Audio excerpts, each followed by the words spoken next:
Hello दोस्तों, नमस्कार। आज आप लोग क्लास 10th के लिए नियंत्रण व समन्वय के वेरी इंपॉर्टेंट क्वेश्चन लेके आए हैं। अगर आप 2025 में एग्ज़ाम देने वाले हैं तो इस वीडियो को शुरू से अंत तक देखिएगा। तो चलिए देरी नहीं करते, अगर वीडियो पर पहली बार आए हो तो वीडियो को लाइक सब्सक्राइब ज़रूर कर लें कि आने वाले नोटिफिकेशन आप तक ज़रूर पहुँचे। तो चलिए देरी नहीं करते हुए हम लोग वीडियो की ओर बढ़ते हैं। तो पहला प्रश्न है बाबू कि हार्मोन स्रावित होता है। तो हार्मोन स्रावित कहाँ होता है बाबू? अंतःस्रावी ग्रंथि में। अगर जो भाई ए मारा कि सर ए होगा, उसका आंसर ए सही है। चलिए आगे हम लोग बढ़ते हैं। अगला प्रश्न है छोटू कि एंड्रोजन है। तो एंड्रोजन है, ये क्या है बाबू? तो ये बताइए ये क्या है? तो एक नर लिंग हार्मोन है। अगर जो भाई ए मान रहा है कि सर ए होगा, उसका आंसर सही है। चलिए आगे हम लोग बढ़ते हैं। हमारे शरीर में विभिन्न जैविक कार्यों को नियंत्रण कौन करता है? तो कौन करता है बाबू? तो इसका आंसर होगा तंत्रिका तंत्र और रसायनों द्वारा, दोनों द्वारा होते हैं। तो जो भाई सी मार रहा है कि सर सी होगा, उसका आंसर करेक्ट है। चलिए आगे हम लोग बढ़ते हैं। अगला प्रश्न है, निम्न में से किसका उपयोग फल पकाने में किया जाता है? तो किसका उपयोग किया जाता है बाबू बताइए? तो एथिलीन का। अगर जो भाई बी मार रहा है कि सर बी होगा, उसका आंसर सही है। चलिए आगे हम लोग बढ़ते हैं। अगर अभी तक भी सब्सक्राइब नहीं किए हो तो प्लीज़ सब्सक्राइब कर लीजिए, क्योंकि आप लोग जानते हैं कि सर को वीडियो बनाने में कितना मेहनत लगते हैं और आप लोग के लिए कितना मेहनत करते हैं। और 2025 में अगर एग्ज़ाम देने वाले हैं तो यहीं से प्रश्न आने वाले भी हैं। अगर शुरू से अंत तक वीडियो देख लेते हैं तो एक भी प्रश्न नहीं छूटेगा।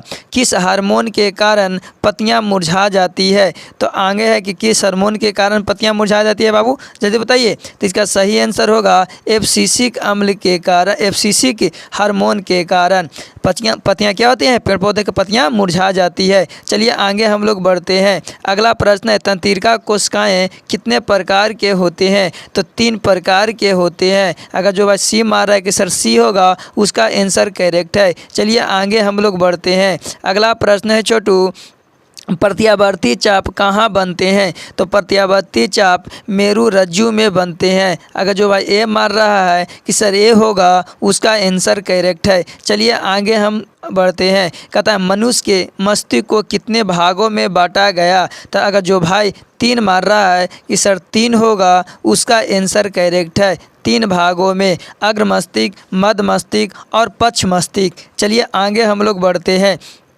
अगला है, कहता है शरीर की प्रधान नियंत्रक ग्रंथि किसे कहा जाता है? तो किसको कहा जाता है? पीयूष ग्रंथि को कहा जाता है। इसको मास्टर ग्रंथि के नाम से भी जाना जाता है। चलिए आगे हम लोग बढ़ते हैं। अगला प्रश्न है 10वां, कहता है कि लैंगरहैंस किसमें पाई जाती है? तो लैंगरहैंस किसमें पाई जाती है बाबू, जल्दी बताइए। तो इसका सही आंसर होगा अग्नाशय में। अगर जो भाई डी मार रहा है कि सर डी होगा, उसका आंसर करेक्ट है। चलिए आगे हम लोग बढ़ते हैं। अगला कहता है कि मादा जनन हार्मोन कौन से होते हैं? तो कहता है कि अगला प्रश्न है कि मादा जनन हार्मोन कौन से होते हैं? पहला ऑप्शन में है प्रोजेस्टेरोन, फिर एस्ट्रोजन, दोनों इनमें से कोई नहीं। तो इसमें से दोनों हो जाएंगे करेक्ट, दोनों सही है। चलिए हम आगे बढ़ते हैं। दोनों मादा जनन हार्मोन ही है। चलिए आगे हम लोग बढ़ते हैं। अगला प्रश्न है छोटू कि पौधों में वाष्प उत्सर्जन किस भाग में होते हैं? तो जल्दी बताइए किस भाग में होते हैं बाबू? पत्तियों में। अगर जो भाई सी मार रहा है कि सर सी होगा, उसका आंसर सही है। प्लीज़ अभी तक भी सब्सक्राइब नहीं किए हो तो कर दीजिए, क्योंकि आपको लिए हम इतना मेहनत करते हैं, तो हमारे लिए सिर्फ आप भी मेहनत कर दीजिए। सिर्फ मेहनत क्या करना है, चैनल को सब्सक्राइब कर लेना है और बेल आइकन को दबाकर बेल आइकन को दबा देना है, जिससे आपको तक नोटिफिकेशन तुरंत पहुंच जा सके। चलिए अपने दोस्तों को पास भी शेयर कर दीजिए कि उनको भी हेल्प हो जाए। चलिए आगे हम लोग बढ़ते हैं। अगर 2025 में आपको एग्ज़ाम देना है तो इस वीडियो को शुरू से अंत तक देखिए, बीच में छोड़कर मत भागिए। जब भागिएगा बाद में पछताइएगा कि अगर उस वीडियो को हम देख लेते हैं तो आज प्रश्न नहीं एग्ज़ाम में छूटता। चलिए आगे हम लोग बढ़ते हैं।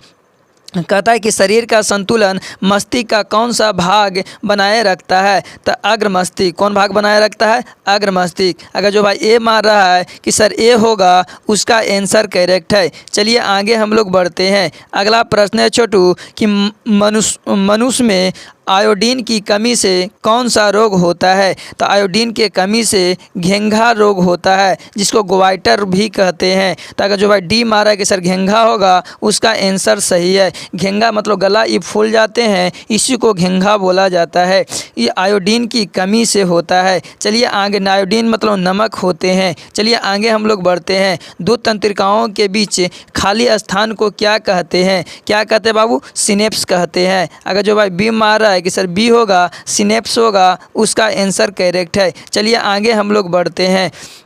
कहता है कि अनुकुचन गति किस पौधे में होते हैं? तो अनुकुचन गति छुई मुई के पौधे में होते हैं। अगर जो भाई बी मार रहा है कि सर बी होगा, उसका आंसर सही है। और अंत में आप लोग कहिएगा कि सर आप जितना प्रश्न करवाए हैं उतना में आपको कितना सही हुआ, कमेंट बॉक्स में ज़रूर लिखिएगा। चलिए आगे हम लोग बढ़ते हैं और आपको लिए एक अंतिम में HW जरूर मिलेंगे। कहता है इंसुलिन की कमी से कौन सा रोग होता है? तो इंसुलिन के कमी से मधुमेह रोग होता है। अगर जो भाई ए मार रहा है कि सर ए होगा, उसका आंसर करेक्ट है, मधुमेह। चलिए आगे हम लोग बढ़ते हैं। अगला प्रश्न कहता है मनुष्य में चीनी के पाचन में कौन सा हार्मोन सहायक होते हैं? तो इसका भी आंसर कौन होगा? इंसुलिन होगा। अगर जो भाई ए मार रहा है कि सर ए होगा, उसका आंसर करेक्ट है। चलिए आगे हम लोग बढ़ते हैं। अगला प्रश्न कहता है रक्त में आयरन की कमी से कौन सा रोग होता है? तो कौन सा रोग होता है बाबू, जल्दी बताइए। किससे होता है? एनीमिया होता है। अगर जो भाई सी मार रहा है कि सर सी होगा, उसका आंसर सही है। चलिए आगे हम लोग बढ़ते हैं। अभी तक प्लीज़ सब्सक्राइब नहीं किए हो तो चैनल को सब्सक्राइब कर लीजिए और बेल आइकन को भी दबा लीजिए कि आने वाली नोटिफिकेशन आप तक पहुंच सके। चलिए आगे हम लोग बढ़ते हैं। थायरॉक्सिन का स्रावन कहाँ होता है? थायरॉक्सिन का स्रावन थायराइड में कहाँ होता है? थायराइड में, थायराइड से होता है। थायरॉक्सिन, था से थायरॉक्सिन या था से थायराइड, याद रखना है। तो थायरॉक्सिन का स्रावन कहाँ होता है? वो थायराइड से होता है। कहाँ से होता है? थायराइड से होता है। अगर जो भाई ए मारा है कि सर ए होगा, उसका आंसर करेक्ट है। चलिए आगे हम लोग बढ़ते हैं। अगर बाबू आपको लिए इतना मेहनत कर रहे हैं तो प्लीज़ आप लोग भी मेहनत सुन मेरे लिए कर दीजिए कि चैनल को लाइक सब्सक्राइब कर लीजिए, जिससे मेरा भी हेल्प हो सके और आपका भी हेल्प हो सके। कहता है कि मस्तिष्क उत्तरदायी होता है। तो मस्तिष्क उत्तरदायी होता है सोचने के लिए, शरीर का संतुलन बनाने के लिए, हृदय का स्पंदन में कि सभी। तो इसका आंसर सभी होगा। अगर जो भाई सभी मार रहा है, उसका आंसर करेक्ट है। चलिए आगे हम लोग बढ़ते हैं। अगला प्रश्न है ऑक्सीजन क्या है? तो ऑक्सीजन क्या है बाबू? तो वसा है, एंजाइम है, हार्मोन है, कार्बोहाइड्रेट है। तो ऑक्सीजन जो है न वसा ही होगा, न एंजाइम होगा, न हार्मोन होगा, न कार्बोहाइड्रेट होगा। ये सारे ऑप्शन क्या है बाबू? गलत है। ऑक्सीजन एक प्रकार की गैस है। क्या है बाबू? याद रखना, ऑक्सीजन एक प्रकार की क्या है? गैस है। ऑक्सीजन एक प्रकार क्या है? गैस है।